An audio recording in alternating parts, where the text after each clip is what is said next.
La fillette se contenta de plonger la main dans l'eau limpide de la mer, mais l'instant d'après, elle découvrit avec effroi qu'une multitude de petits poissons, comme attirés par une force invisible, affluaient de toutes parts, nageant et tourbillonnant autour d'Anna. Ils semblaient répondre à un mystérieux appel. Les pêcheurs témoins de ce miracle laissèrent apparaître sur leur visage un sourire mêlant cupidité et joie incontrôlable. Car chaque fois qu'ils partaient en mer avec Anna, ils rentraient toujours les cales pleines. Mais les pouvoirs extraordinaires d'Anna ne s'arrêtaient pas là. 10 ans plus tôt, le maire de l'île, Jeff, avait découvert par hasard une ancienne épave échouée près de la côte. La nouvelle se répandit rapidement et les habitants de l'île accoururent, lançant une opération de sauvetage haletante. Lors de l'exploration de la cabine du navire, Jeff fut grièvement blessé à l'abdomen par un objet tranchant. Peu après, les gens le virent revenir sur la plage, tenant dans ses bras un adorable nourrisson. Mais ce qui les stupéfia davantage encore, c'est que la blessure sur son ventre se mit à guérir sous leurs yeux, à une vitesse visible à l'œil nu, comme si le temps remontait en arrière et que la chair se réparait d'elle-même. Ce pouvoir inconcevable fit du bébé une figure sacrée aux yeux des habitants. À partir de ce jour, la clinique de l'île devint déserte, tandis que la maison de Jeff ne désemplissait pas. Car toute personne ayant la chance de toucher la fillette voyait instantanément disparaître ses maladies, quelles qu'elles soient. Même Hélène, la belle-mère de Jeff, atteinte de la maladie d'Alzheimer, retrouva miraculeusement mémoire et vitalité, au point de redevenir enseignante sur l'île.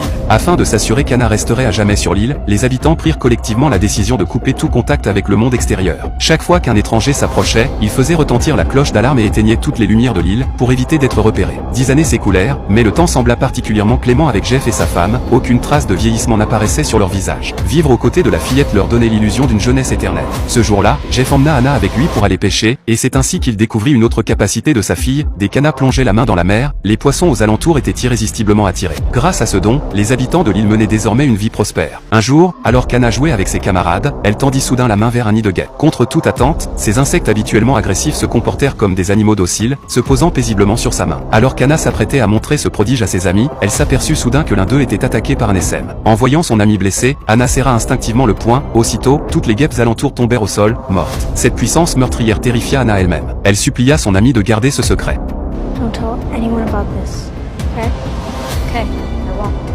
Parce que le pouvoir de guérison d'Anna était absolu, les habitants sombrèrent peu à peu dans une fascination pour les combats, convaincus que, quelle que soit leur blessure, il leur suffisait de s'approcher d'elle pour guérir instantanément. Même parmi les enfants, un jeu d'automutilation devint à la mode, ils avalaient le fruit d'une plante spéciale, extrêmement toxique. Ce poison pouvait tuer en 15 minutes, et les enfants devaient impérativement atteindre la maison de Jeff, à proximité de la chambre d'Anna, avant l'échéance. À chaque fois, ils échappaient de justesse à la mort. Mais cette fois-ci, un accident survint. À cause de la mauvaise pêche récente, Anna, qui ne sortait normalement qu'une fois par semaine, fut emmenée en mer de façon exceptionnelle. Au moment où un garçon était sur le point de succomber au poison, les enfants se précipitèrent chez le médecin de l'île. Lorsqu'il arriva à la clinique, il était déjà trop tard. Malgré un lavage d'estomac et l'extraction des fruits toxiques, le garçon perdit la vie. Quand Jeff arriva en trombe à la clinique avec sa fille, Anna posa lourdement sa main sur le corps inerte du garçon. Mais aucun miracle ne se produisit. Le pouvoir d'Anna ne semblait pas capable de ramener les morts à la vie. Cet événement plongea Anna dans une profonde dépression, elle se persuada que la mort du garçon était de sa faute. Refusant d'abandonner, elle ramassa le cadavre d'une guêpe, mais malgré le temps qui passait, rien ne se produisit. Le soir, alors qu'Anna faisait ses devoirs, Jeff remarqua son abattement et tenta de la réconforter. Il lui expliqua que ce n'était pas sa faute, il suffit de faire de notre mieux pour aider les autres. Même si on n'y parvient pas, ce n'est pas pour autant notre responsabilité. À ce moment-là, Lisa, occupée à préparer le dîner dans la cuisine, se coupa accidentellement le doigt. Elle attendit longtemps, mais la plaie ne se referma pas comme auparavant. Témoin de la scène, Jeff fut bouleversé. Il saisit un couteau et s'entailla profondément la paume, mais sa blessure ne guérit pas non plus. Il comprit alors que sa fille avait perdu son pouvoir de guérison. Aussitôt, Jeff convoqua tous les habitants de l'île et leur annonça la nouvelle. Souhaitant laisser à Anna le temps de se reposer et de se remettre, il proposa de suspendre les visites quotidiennes.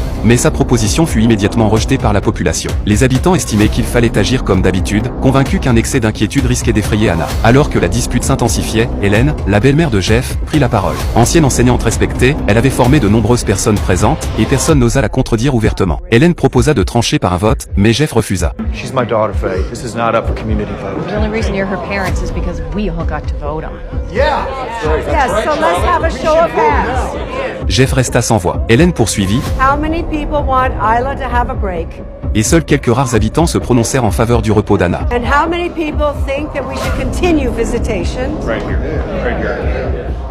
La quasi-totalité leva la main pour continuer les visites. Impuissant, Jeff dut s'incliner. Le lendemain matin, les habitants affluèrent comme à l'accoutumée vers la maison de Jeff. Chacun tenait un cadeau soigneusement choisi, animé d'une sincère compassion pour Anna. Tous priaient pour que ses pouvoirs reviennent au plus vite. Au même moment, la famille Smith, endeuillée par la mort de leur fils après l'ingestion du fruit toxique, se présenta chez Jeff. Leur autre fille était profondément affectée par la disparition de son frère. Les Smiths exprimèrent le souhait de quitter l'île et promirent solennellement de garder le secret absolu sur tout ce qui concernait Anna.